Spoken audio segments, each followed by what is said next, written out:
भक्तों, ओम नमः शिवाय। श्री शिवाय नमस्तुभ्यम। जय श्री महाकाल। जी हाँ भक्तों, आप सबको भी पता है कि 16 दिसंबर को विनायकी चतुर्थी का महापर्व आ गया है। जी हाँ भक्तों, विनायकी चतुर्थी मतलब भगवान गणेश को खुश करने का सबसे अच्छा मौका। पूज्य गुरुदेव कहते हैं कि जैसे ही गणेश चतुर्थी का सबसे ज्यादा प्रकोप माना जाता है, गणेश चतुर्थी को माना जाता है कि स्वयं हमारे गणेश भगवान आ गए हैं, वैसे जो विनायकी चतुर्थी होती है उसका भी सेम टू सेम माना जाता है। अगर आप गणेश चतुर्थी में कुछ भी उपाय नहीं कर पाए हैं तो आपके लिए विनायकी चतुर्थी का दिवस आ गया है, जो कि 16 दिसंबर को है। तो ऐसा कौन सा उपाय करें, वो कौन सी चीज है जो आपको चौखट से उठाकर आपकी तिजोरी में रख देना है और आप माला माल हो जाएंगे, माता लक्ष्मी की कृपा आपके घर में हो जाएगी, वो भी आपको बताऊंगा। और उसके अलावा 2 से 3 उपाय और बताने वाला हूँ, जो कि पूज्य गुरुदेव की ही कथा सुन के और बहुत अच्छी समझ के आपको बताने का प्रयास करूंगा। तो उपाय अच्छे से सुनिएगा, पूरा सुनिएगा। अगर आपने अच्छे से उपाय किया तो 100% आपकी सारी मनोकामना जो भी आपके मन में है, जो भी आप चाहते हैं भगवान से, तो आपकी सारी की सारी पूरी होंगी। बहुत मैं आपको अच्छा बताने वाला हूँ। दूर्वा का उपाय बताऊंगा, भगवान गणेश को कैसे खुश किया जा सके वो उपाय बताऊंगा। अगर आपके बच्चों का मन पढ़ाई में नहीं लगता तो कैसे लगने लगे, जो हमारे विघ्न हरता है वो आपका विघ्न कैसे हरेंगे वो भी बताऊंगा। और माता लक्ष्मी की कृपा आपके घर में कैसे हो, धन संपदा वैभव कैसे आपके घर में बढ़े, वो भी बताऊंगा। तो उपाय पूरा सुनिएगा। तो चलिए चलते हैं उपाय की ओर। उपाय कौन कौन से हैं, लेकिन उससे पहले चैनल पे पहली बार आए हैं तो वीडियो को लाइक करके चैनल को कर लें सब्सक्राइब, ताकि पूजनीय पंडित प्रदीप जो मिश्रा के रोज नए नए उपाय जो कि मैं उनकी कथा से सुनता हूँ, श्रवण करता हूँ, सबसे पहले आपको प्राप्त करा सकूं। तो देखिए, जो हमारा पहला उपाय है, देखिए जो मैं आपको उपाय बताने वाला हूँ वो भी मैं आपको बताना चाहूंगा। जो मैं उपाय बताने वाला हूँ जो आपको तिजोरी में रखने हैं वो मैं लास्ट में बताऊंगा, लेकिन उससे पहले मैं 2-3 उपाय और आपको बता दूं ताकि आप पूरे उपाय सुन लें। तो देखिए, सारे के सारे बहुत अच्छे उपाय हैं। जो हमारा पहला उपाय है वो क्या है, भगवान गणेश को आपको दूर्वा अर्पित करनी है। कैसे करनी है, ध्यान से समझिएगा। आपको भगवान गणेश के मंदिर पहुंच जाना है अगल बगल। अब अगर समझिए कि कहीं भी नहीं है तो आप अपने घर की फोटो में भी कर सकते हैं। आपको क्या करना है, आपको लेना है 21 दूर्वा। अब आपने 21 दूर्वा तो ले ली। अब आपको क्या करना है, भगवान गणेश, ये आपको भी पता है कि भगवान गणेश का एक जो दांत है वो टूटा हुआ है, ठीक। तो आपको क्या करना है, उनके टूटे हुए दांत में 21 दूर्वा आपको क्या करना है, समर्पित कर देना है। कौन सा नाम लेके, मयूर ध्वज का नाम लेके। मैं फिर से बता रहा हूँ, ध्यान से समझिएगा, बहुत अच्छे समझिएगा। मयूर ध्वज का नाम लेके आपको वो दूर्वा उनके जो टूटे हुए दांत में है वहां अर्पित करके अपनी जो भी मनोकामनाएं खड़े खड़े मांग लीजिएगा। पूज्य गुरुदेव कहते हैं कि ऐसा करने से व्यक्ति की जितने भी मनोकामनाएं जो कि वर्षों से पूरी हो नहीं रही है, मात्र ये करने से ही उसकी सारी की सारी मनोकामना पूरी होंगी। उसके जो जीवन में विघ्न होंगे, विघ्न हरता उसके सारे विघ्न हर लेंगे। तो पहला उपाय आप जरूर कर लीजिएगा।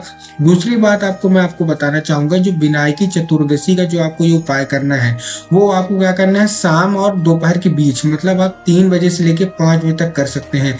आप सुबह मत करिएगा, आप रात को मत करिएगा, ना शाम को करिएगा। आपको कब करना है, जैसे ही दोपहर खत्म हो और शाम शुरू हो, मतलब दोपहर 3 बजे से लेकर शाम को 5 बजे के बीच आप ये उपाय कर लीजिएगा।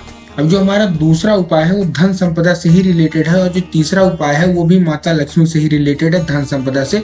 तो आराम से ध्यान से सुनिएगा। आपको करना क्या है, जो हमारा दूसरा उपाय है उसमें आपको चाहिए 9 समी पत्र। कितने समी पत्र आपको चाहिए, 9 समी पत्र। अब 9 समी पत्र आपने ले लिए। अब आपको चढ़ाना कहाँ है 9 समी पत्र, उसके बारे में हम बात कर लेते हैं। तो देखिए, आपको क्या करना है, समी पत्र अच्छे से ध्यान दे के लीजिएगा कि समी पत्र कहीं से भी खंडित नहीं होना चाहिए, कटा फटा नहीं होना चाहिए, ठीक।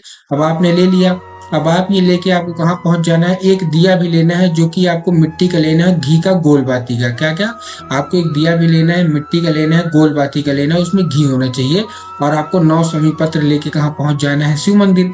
अब शिव मंदिर पहुंचने के बाद आपको क्या करना है, जो भगवान गणेश की जो जगह होती है शिवलिंग पे, कहाँ होती है, जैसे भगवान की शिवलिंग हुई और जलाधारी हुई, तो जैसे आप कोई भी वस्तु, मतलब कोई भी दूध दही घी कुछ भी आप अर्पित करते हैं शिवलिंग पे, और वो जब जलाधारी की ओर आता है तो जो लेफ्ट साइड होता है वो भगवान गणेश का होता है, और जो राइट साइड होता है वो किसका होता है, माता अशोक सुंदरी का होता है। तो आपको करना क्या है, आपको जो 5 समी पत्र हैं वो आपको कहाँ अर्पित करना है, भगवान गणेश की जगह में, मतलब लेफ्ट साइड आपको अर्पित करने हैं।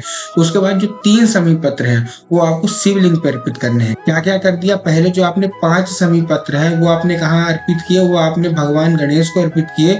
उसके बाद जो 3 समी पत्र है वो आपने भगवान शंकर को अर्पित किए उनकी शिवलिंग पे। उसके बाद जो 1 समी पत्र बच रहा उसको आपको क्या करना है, जैसे ही आप मंदिर में घुसेंगे तब नहीं करना। जैसे ही आप मंदिर से लौटेंगे, मतलब कैसे कि जैसे आपने पूजा पाठ कर ली, जैसे आप मंदिर से लौटने लगे तो जो लेफ्ट भाग होगा मंदिर की, जो चौखट होगी, जो लेफ्ट भाग होगा वह आपको समी पत्र अर्पित करना है। लेफ्ट भाग में मतलब बाएं भाग में। दिशा का आपको 100% ध्यान रखना है। कहाँ अर्पित करना है? बाएं भाग में, मतलब लेफ्ट साइड में चौखट में आपको अर्पित करना है। और उसी के ऊपर आपको एक दिया भी लगाना है। कौन सा नाम लेके? मयूर ध्वज का नाम लेके।